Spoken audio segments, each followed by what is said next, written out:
Hello viewers, welcome to Innovate Teaching Channel. As a teacher trainee, if you understand the student's interests and the student needs, you can make your teaching according to their needs. Then they will be interested in learning and consider you as a good teacher. But how do you understand the interests, needs, attitudes and aptitudes of students? It is none other than psychology. Psychology is a helping hand for all these queries. Psychology helps the teachers. Psychology helps you to understand the mental activities of human beings. Psychology helps you to understand the experiences of human beings. And psychology helps you to understand the human behavior. Psychology deals with not only the conscious levels of human mind, it also deals with subconscious and unconscious levels of human mind. Let us know what is psychology. The word psychology is derived from two Greek words which are psych and logos.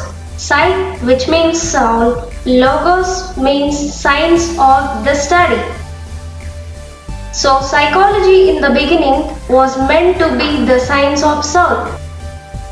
Later, people began to question the existence of soul. So psychology was defined as the science of mind. The activity of mind cannot be externally observable. So psychology was defined later as the science of human behavior. Thus, psychology first lost its soul and then its mind and then its consciousness. At present, only its behavior exists. According to William M.C. Dougal, 1905, he defined the psychology as the science of behavior. And according to W.B. Pillsbury, 1911, and J.B. Watson, 1912, they also defined psychology as the science of behavior. Let us see branches of psychology. Psychology developed different disciplines. See, these are the branches of psychology. One is pure or basic branch and other is applied branch. Pure or basic branch comes under general psychology, social psychology, child psychology, abnormal psychology, physiological psychology, animal psychology, parapsychology. Applied branch comes under clinical psychology, industrial psychology, educational psychology, psychology of crime, military psychology, mental health, psychology in law. Next, this is the rough diagram of psychology branches.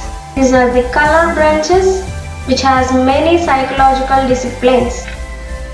As a teacher trainee, you may be interested more in educational psychology.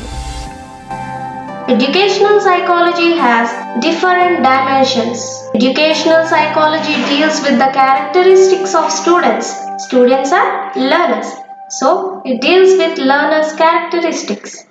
Educational psychology deals with the methods of teaching learning strategies. Educational psychology deals with the mentality of students.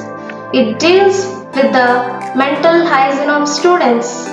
Every teacher is responsible for the development of the student. Teacher is responsible in all the three dimensions of human behavior. See, these are the three domains of learning, namely cognitive, affective and psychomotor. These are the three domains of human behavior. Cognitive means knowledge, to think.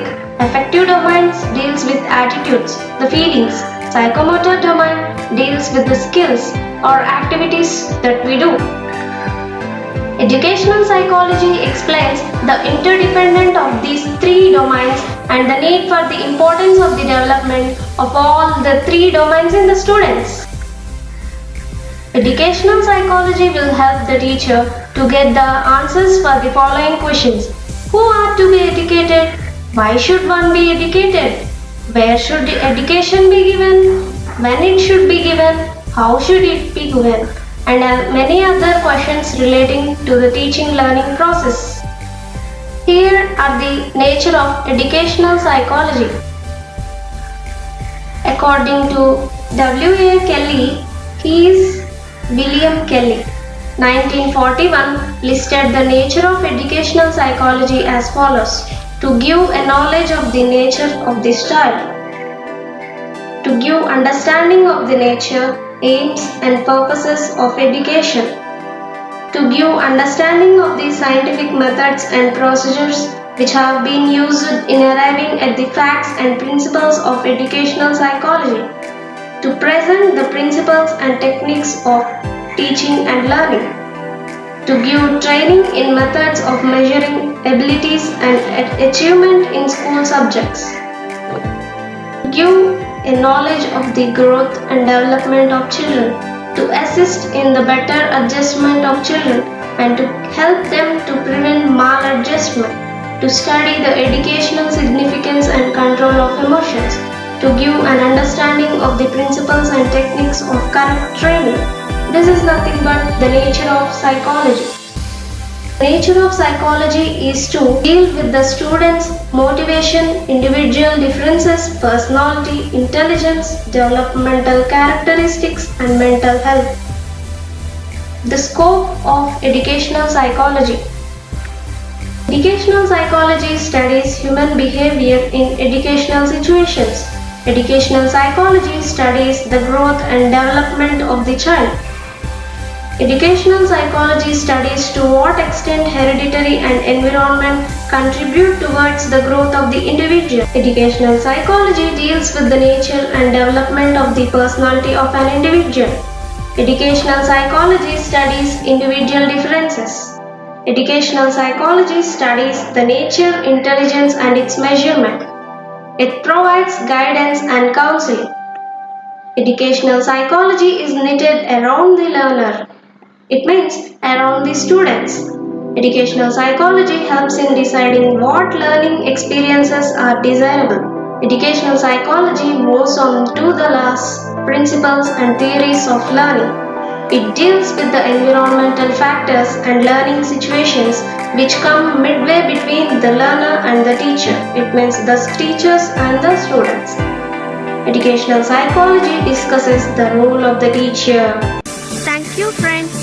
Please don't forget to like, share, subscribe and comment. I am signing off. Stay tuned to Innovate Teaching channel.